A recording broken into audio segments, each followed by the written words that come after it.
আজকে দেখাবো গাজরার নিচের এই দুইটি ফুল কিভাবে বানাবেন তার টিউটোরিয়াল। মিল্কি কটন সুতো আর 3 মিলিমিটারের হুক দিয়ে করেছি, তবে আপনারা চাইলে যে কোনো ধরনের সুতো দিয়ে করে নিতে পারবেন। প্রথমে একটা ম্যাজিক রিং করে নিয়েছি।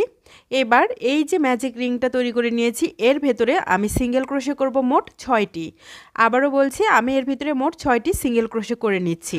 সবগুলো সিঙ্গেল ক্রোশে করা হয়ে গিয়েছে। এবার সুতোটা ধরে এই রিংটাকে ছোট করে নেব। একদম প্রথম যে সিঙ্গেল ক্রোশে করেছি তার ভেতরে একটা স্লিপ স্টিচ দিয়ে এই রাউন্ডটাকে জয়েন করে নিলাম।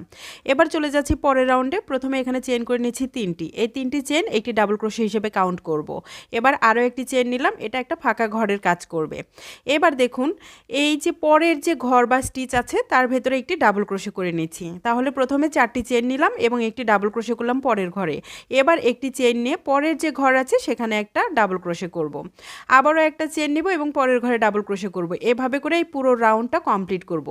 তাহলে দেখুন, আমরা মোট 6টি ঘরে 6টি ডাবল ক্রোশে করে নিয়েছি এবং মোট 6টি স্পেস তৈরি হয়েছে আমাদের একটি করে চেইনের।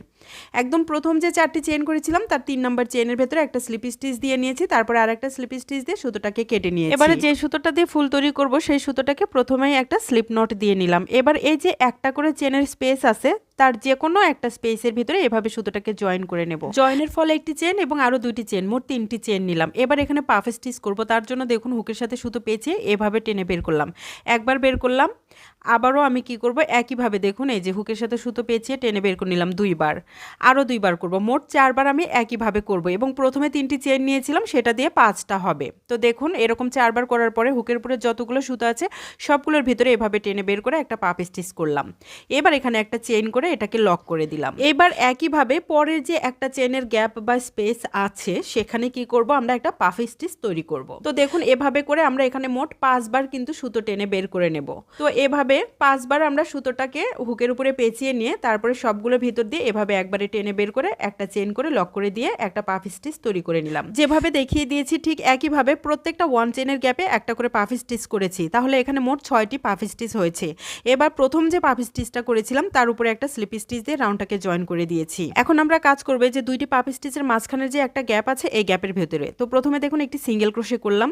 এই একই গ্যাপের ভেতরে এখন পরপর মোট 2টি হাফ ডাবল ক্রোশে করব। 2টি হাফ ডাবল ক্রোশে করার পরে এই সেম গ্যাপের ভেতরে একটি সিঙ্গেল ক্রোশে করে নেব। তাহলে দেখুন, প্রথমে একটি সিঙ্গেল ক্রোশে, তারপরে 2টি হাফ ডাবল ক্রোশে এবং তারপরে আবারও একটি সিঙ্গেল ক্রোশে করলাম এই একই গ্যাপে। পরের যে গ্যাপ আছে সেখানেও একইভাবে করব, অর্থাৎ প্রথমে একটি সিঙ্গেল ক্রোশে, তারপরে 2টি হাফ ডাবল ক্রোশে এবং তারপরে একটি সিঙ্গেল ক্রোশে। এভাবে করে মোট 6টি গ্যাপের ভেতরে 6বার আমরা এই সেম প্যাটার্নটা করে ফেলবো। পুরোটা করে নিয়েছি। একদম প্রথম যে সিঙ্গেল ক্রোশে করেছিলাম সেখানে একটা স্লিপ স্টিচ দিয়ে জয়েন করে নেব এবং আরেকটা স্লিপ স্টিচ দিয়ে সুতা কেটে নিব। এবার শুধু গাজরার সাথে লাগিয়ে নেবেন, ব্যাস।